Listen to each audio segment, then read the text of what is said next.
Welcome back to Informed Sources. Plans for a new jail are taking shape in Shelby County. The current building is 45 years old, and with the constant wear and tear throughout its lifetime, Sheriff Floyd Bonner says it's now a safety concern.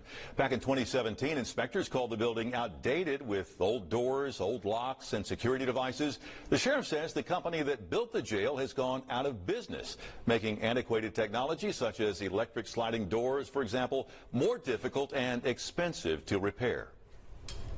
Milk cartons that the detainees get for lunch, dinner, they're taking those and they're putting them in jam in the doors, and our signal at the box on the outside of the pod is showing a green light, which means it's closed, but actually the door is able to slide open. So it leads to fights, it leads to all kinds of things, because these detainees can get out when they want to instead of when we allow them to, which can lead to chaos. Now, he says a new jail could cost up to $800 million, and he hopes to get the ball rolling on financial allocation and floor plans by the end of the year. So, Mayor, would you agree with the sheriff's assessment there? Absolutely. That's a priority of ours, is to try to find the plan for a new jail. I mean, $800 million, though, that's a big nut. How do you crack that? So that's a huge nut. Yeah. In addition to that, it's the time that it takes to actually open the doors to a new jail, right? Sure. That's a 10-year project. It's a major project, so you've got to kind of go in that with the most informed opinion possible, which means you got to do the work and you got to do the planning work. And so I agree with the sheriff completely, and that's where we are in this process, is the planning part of this process.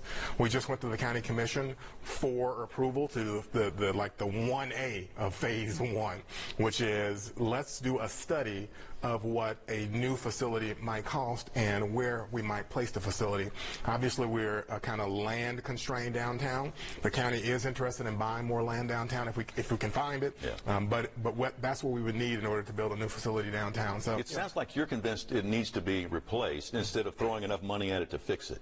I think that's exactly right. So it definitely needs to be replaced, and the problem is you can't shut it down as you are undertaking this huge project. So you've got to find a location, not the present location, to build the new facility. And so studying is the first part of that. The good news is, even in this budget, we are proposing a mental health facility. That mental health facility will be associated with the jail and administered by the sheriff.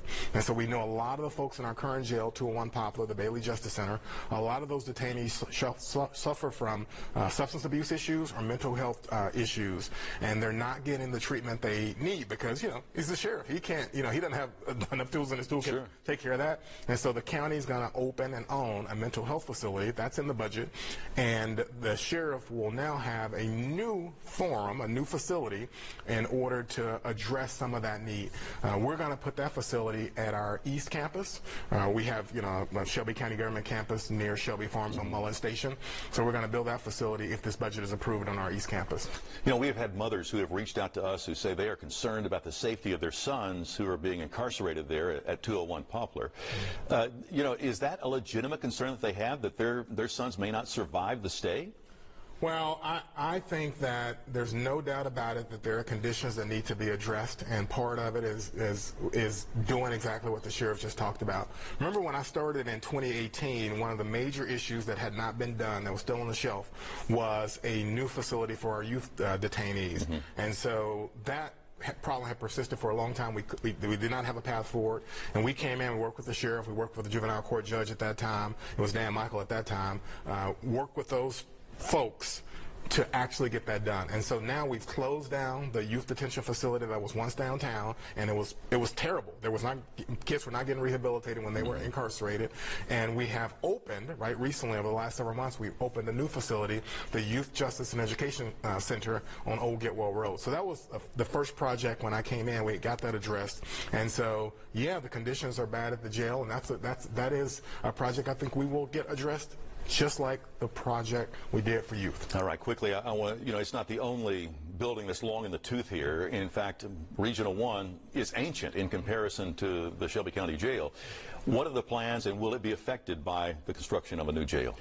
It won't be affected, and the plans and the vision for the new public hospital in town is nothing short of transformative.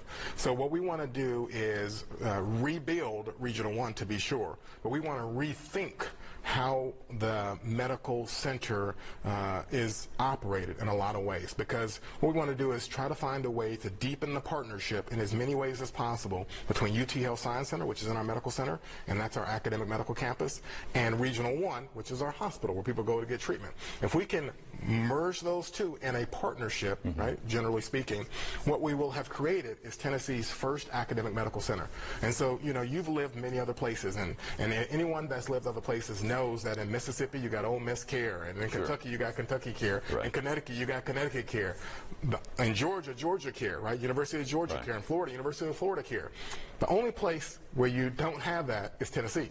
And so I'd love to see UT Care or Tennessee Care right here in Memphis, and we've got a chance to do that. And one big piece of that puzzle is having a hospital that speaks to the needs here, and Regional 1's current campus is outdated and needs to be replaced. And can you do that without a tax increase? I can do it without a tax increase, absolutely. All right, we'll be watching for the magic, pulling a rabbit out of a hat here.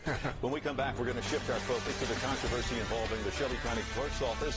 What's the latest with Wanda Halbert and the investigation's impact on the county? That's coming up next on Informed Sources.